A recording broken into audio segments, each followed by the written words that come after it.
বাবা মা মারা গেলে, বিশেষ করে বাবা মারা গেলে বাচ্চা ছাড়া যা করে এই ফ্যামিলির সাথে দেখেন।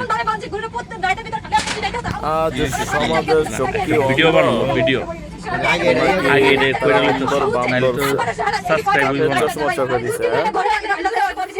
আচ্ছা সবাই ভিডিওটা দেখুন, কষ্ট বলার জায়গা নাই।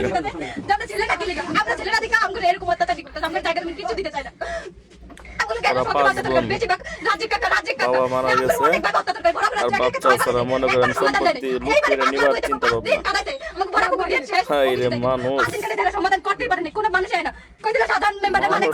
চেহারা চুরোতে চরিত্রটা তো জানোয়ারের চেয়েও খারাপ। যাই হোক, বক বক করে লাভ নাই। ভিডিওটা দেখুন।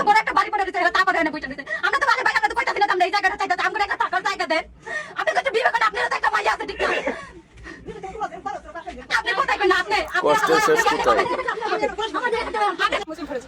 আমি স্বামী স্ত্রী এখানে আসলাম, বাবা অসুস্থ ছিল তখন থেকে এখানে আসলাম। আসার পর থেকে এখন রান্না করে অত্যাচার সহ্য করছি। আমার খাইতে দিলে রান্না করে যেতে দেয়, আমার চাচি আমার দাদি আমার খাইতে দিলে রান্না করে যেতে দেয়, অসুবিধা যেতে দেয়, ঘরে রাজ্যের দিতে না, ফ্যান দিতে না। আমি যদি আমাকে একটু জায়গা দিন, আমার বাড়ি করে এরকম আমাকে জায়গা দেয় না, বাড়ি করে থাকবো। আমার কোনো জায়গা দিতেছে না, এই থাকতেছি তাও আমার চাচি আমার বাবার কাছে জুতা নিয়ে আসতে দিতে। আমি আমার চাচা আমার বাইরে ফিরে যাচ্ছি। আমি যখন বাড়ি করে কথা বলতে তখন আমি ঝগড়া চাইতে যাতে আমার বাড়ি করে কথা না করি। বলছি আমি বাড়ি করে হারা চাইছি, আমার বাড়ি করে নাই। হ্যাঁ আমি জায়গা আমি জানি না, আমি সবাই আমার জন্মের পর থেকে আমার বাবা আমার কিছু করেনি। আমার বাবা অসুস্থ ছিল সেটা। বড় থাকবেন, সুস্থ থাকবেন। আমার নাম রিপা, আমার বাবার নাম মুস্তাফা।